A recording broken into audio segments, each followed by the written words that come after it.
Village situé à plus de 1400 km de Niamey, Asamaka est aux portes de l'Algérie, plus précisément à une trentaine de kilomètres de Ingezam, la première ville frontalière de l'Algérie. Un village où les migrants qui y vivent sont plus nombreux que la population locale.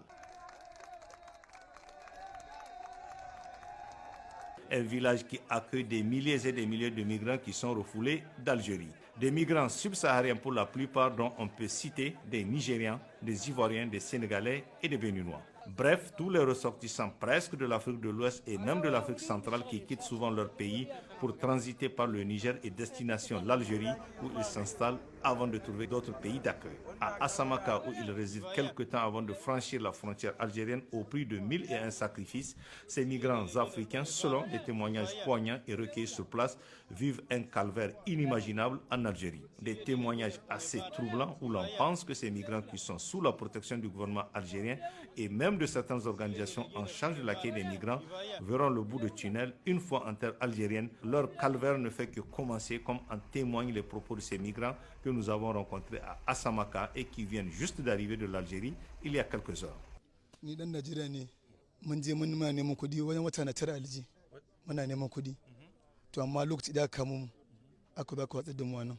Je viens du Nigeria. J'ai fait 9 mois en Algérie en train de travailler. C'est sur nos lieux de travail respectifs que les forces de défense et de sécurité algériennes nous ont arrêtés.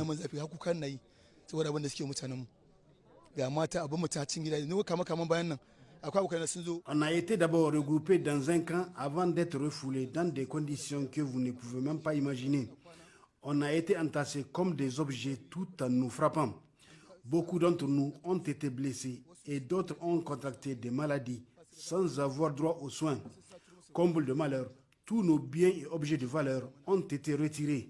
Téléphones portables, montres et bijoux. Je suis nationalité guinéenne. Nous les migrants, même ici, comment ils traitent les gens. Les tamaracètes algériens, ils ne sont pas honnêtes. Parce que d'un Sindé, premier, dès si on arrive là-bas, on retire l'argent, on retire les téléphones, on retire tout, on laisse les personnes encore. Je suis sénégalais, j'ai 28 ans. C'est qui nous frappent, c'est qui prennent nos portables et tout. Voilà. Ce sont des Algériens? Si, il y a deux parties. Un parti algérien, l'autre là où c'est les Blacks, c'est l'Afrique de l'Ouest. Ils sont là-bas? Ils sont là-bas avec les couteaux et tout, voilà. Parce que c'est les Kepsos qui nous vendent. J'ai pu le Bénin. Donc j'ai passé à peine 4 mois en Algérie. Je suis arrivé là-bas le 6 novembre.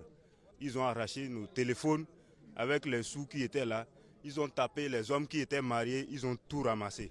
Je demande à notre cher président et les autorités communales ou départementaux de venir à notre aide. Nous souffrons ici. Je n'ai pas aussi dit que les autorités nigériennes ne font pas de leur effort pour nous fournir la nourriture.